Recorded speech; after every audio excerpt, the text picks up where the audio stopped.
খুশু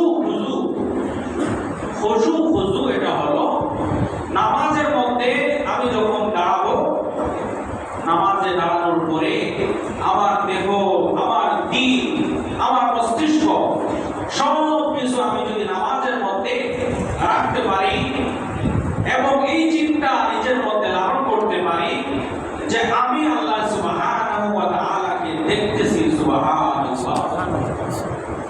অর্থাৎ আমরা যখন নামাজে দাঁড়াই, নামাজে দাঁড়ানোর পরে এই নামাজটা আল্লাহর কাছে কবুল হওয়ার জন্য বিশেষ শর্ত হলো যে আমার দিল, আমার মস্তিষ্ক, আমার দেহ সব কিছু আল্লাহর দিকে কি করতে হবে? রুজু করতে হবে।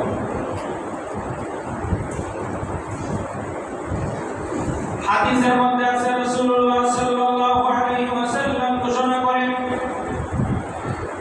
কোন বান্দা যখন নামাজে দাঁড়াবে, নামাজে দাঁড়ানোর পরে সে মন চিন্তা করবে সে যেন আমাকে দেখতেছে। এটা যদি না পারে, কোন মানুষ যদি নামাজে দাঁড়ানোর পরে এটা কল্পনা করতে না পারে, তাহলে সেটা যেন মনে করি আল্লাহ সুবহানাহু ওয়া তাআলা আমাকে দেখছে।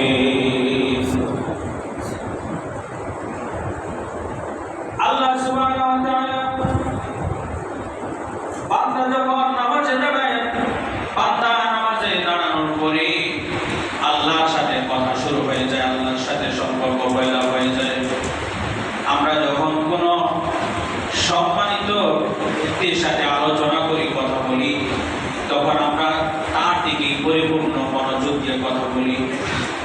আমি যখন পৃথিবীর যত